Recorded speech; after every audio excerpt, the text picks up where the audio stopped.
En manchette cette semaine, Pincourt se prépare pour la grande évacuation.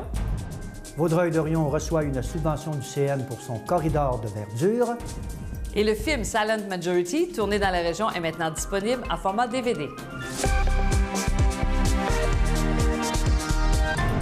Bonjour et bienvenue à votre hebdo régional Vaudreuil-Soulanges.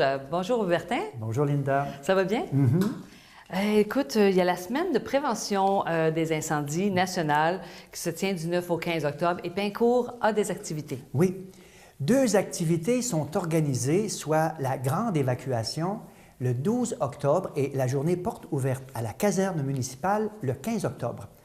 La grande évacuation est un événement où tous les citoyens du Québec sont invités à faire un exercice d'évacuation en cas d'incendie le même jour, au même moment. La thématique cette année invite à découvrir des conseils et astuces pour éviter un début de feu dans la cuisine. Merci, chef. En cette semaine de la prévention des incendies, on vous rappelle...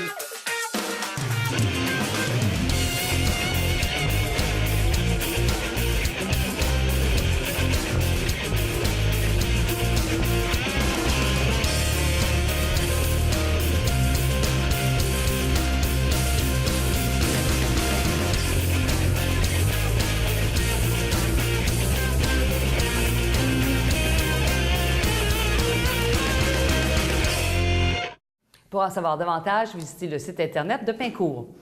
Et Vaudreuil-Dorion veut planter des arbres le long de sa voie ferrée. Oui. Le 27 septembre dernier avait lieu la plantation protocolaire d'arbres du Canadien national. La ville de Vaudreuil-Dorion est l'une des 31 municipalités canadiennes sélectionnées pour recevoir une subvention de 25 000 $ du CN pour son projet Corridor de verdure Floralie. Le maire de Vaudreuil-Dorion, Guy Pilon, souligne que cette subvention permettra de créer un corridor de verdure intéressant le long de la voie ferrée dans un secteur résidentiel densément peuplé, avec la plantation d'environ 300 arbres. Ce sont près de 162 résidences qui seront touchées par cette plantation. Oui, en plus, le projet aidera à stabiliser les berges de la rivière Kinchin. Et ce, à l'intérieur du parc Personnage à Vaudreuil-Dorion. Oh, c'est bon. Maintenant, le film Silent Majority est disponible en DVD. Oui. Le film de 40 minutes est basé sur l'histoire d'Adam Tanguay, un ancien étudiant du secondaire victime d'intimidation. Aujourd'hui, malgré son problème d'élocution, Adam continue de donner des conférences dans les écoles et est devenu une source d'inspiration pour beaucoup d'étudiants touchés par le phénomène de l'intimidation. Rappelons que le film a été tourné en 2014-2015 dans la région de Vaudreuil-Soulanges.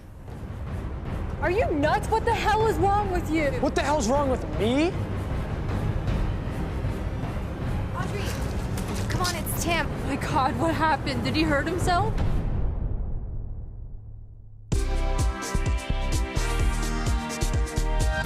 Le groupe d'humoristes, les Apartistes, était dans la région. Oui, le 16 septembre dernier avait lieu le souper-spectacle bénéfice avec les Apartistes, organisé par le comité ZIP du Haut-Saint-Laurent. Plus de 150 convives ont assisté à l'événement qui avait lieu au Musée de Société des Deux-Rives à Salaberry de Valleyfield. Rappelons que le comité ZIP a pour mandat de veiller à la protection, la réhabilitation et la mise en valeur du fleuve Saint-Laurent. Du côté de l'île Perrot maintenant, opération de verdissement. Oui, le 2 octobre dernier, une trentaine d'employés du groupe Banque TD de la ville et d'élus municipaux ont pris d'assaut le parc Bois-Châtel à l'île Perrot, armés de leurs pelles pour mettre en terre des végétaux. Au total, ce sont 79 arbres et plus de 80 arbustes qui ont été plantés afin de restaurer graduellement la végétation du parc, un poumon pour les citoyens de la ville. Pour l'occasion, un bref atelier de formation a été offert par l'horticultrice de la ville. Bertin, il y aura la nuit des sans-abri bientôt. Oui. Voilà maintenant 10 ans que les citoyens de Vaudreuil-Soulanges se réunissent autour d'un feu de camp en solidarité avec les personnes en situation d'itinérance. Cette année encore, l'objectif consiste à recréer ce moment de sensibilisation pour tous ceux et celles qui exigent une place équitable au sein de la communauté. Entamée en 89, cette vigile se tient simultanément aux 4 coins du Québec. Cette rencontre annuelle se veut le seul événement de sensibilisation pour l'ensemble de Vaudreuil-Soulanges. La soirée sera lancée dès 18 h le vendredi 21 octobre à l'Opticentre Saint-Jean-Baptiste à Vaudreuil-Dorion. Un autre projet de médiation culturelle réussi à Pincourt. Oui, la bibliothèque de Pincourt a récemment créé un lieu rassembleur pour ses petits lecteurs. Grâce à une médiation culturelle nommée « Un monde de couleurs », les plus jeunes peuvent maintenant découvrir de nouveaux livres dans une ambiance envoûtante. Le projet de création collective a débuté en mai dernier, peu avant la fin des classes, sous la supervision de l'artiste et animatrice Mélanie Leclerc des ateliers artistiques Articité. Plus de 200 élèves ont collaboré au projet, dont l'objectif était de s'approprier et d'embellir l'espace du coin des petits. Une campagne de financement plutôt originale à Rigaud pour le Conseil des arts et de la culture de Vaudreuil-Soulanges. Oui, Bertin, effectivement, le 29 octobre prochain aura lieu le bal masqué de la culture au Café de l'Horloge à Rigaud. Pour chaque billet vendu, 10 $ seront remis au Conseil des arts et de la culture.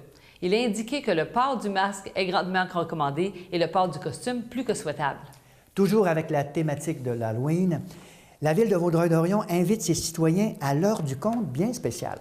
Oui, Bertin, les parents d'enfants âgés de 3 à 5 ans, membres de la bibliothèque de Vaudreuil-Dorion, peuvent inscrire leurs tout-petits pour l'une ou l'autre des soirées d'heure du conte de l'Halloween qui auront lieu les 26 et 27 octobre prochains dès 19h. L'animation est assurée par la Petite Valise Théâtre et s'intitule « Les Malheurs de Grichette ». Malgré la défaite, les Mustangs ont offert un bon match dimanche dernier, Bertin. Oui, le 2 octobre dernier, les Mustangs accueillaient les Braves de Valleyfield pour un deuxième match en saison régulière entre les deux équipes. Comme on pouvait s'y attendre, les deux équipes ont disputé un très bon match qui a tenu les spectateurs en haleine jusqu'à la toute dernière seconde. Les Braves l'ont finalement emporté par la marque de 3-2. Je trouve ça dommage qu'un de nos joueurs il a fait exactement le jeu qu'on ne demande pas de faire. Il n'a pas joué dans le système pantoute, ça coûte un but. Le goaler ne pouvait rien faire, c'est un tir dévié. Puis l'avantage numérique qui n'a pas généré grand-chose. Qui avait été bon en Gatineau, mais aujourd'hui, un 5 contre 3, un 4 minutes de power play. Il n'y a pas de but, pas beaucoup de scoring chance. Je pense que ça va être important de le pratiquer cette semaine. Les petites annonces communautaires sont une présentation de la Corporation de développement communautaire de Vaudreuil-Soulanges. Un organisme de la région nous aide à gérer l'anxiété. Oui, Bertin, le réseau d'entraide Le Versant offre des ateliers hebdomadaires permettant d'en apprendre davantage sur l'anxiété, afin d'en améliorer la maîtrise dans la vie quotidienne. L'an dernier, Le Versant a aidé 82 personnes dans Vaudreuil-Soulanges à surmonter leur anxiété. Toujours au sujet des problématiques en santé, une série de conférences sera offerte dans la région. Oui, le programme de projet communautaire de promotion de la santé va présenter une série de 5 conférences sur différents sujets tels que les compétences parentales, le vieillissement, la mémoire ainsi que l'anxiété. Et pour en connaître davantage, veuillez communiquer avec Chalini Chardon au numéro apparaissant à l'écran. Et finalement, du nouveau avec l'organisme La Magie des mots. Oui, La Magie des mots, qui offre des services d'alphabétisation, de francisation et d'amélioration du français dans la région de Soulanges, lance une nouvelle affiche et un nouveau slogan pour promouvoir ses services. À La Magie des mots, on t'ouvre des portes. Les activités d'automne sont en cours présentement. Voilà ce qui met un terme à votre bulletin régional. Merci Linda. Merci Bertin. À vous, bonne semaine.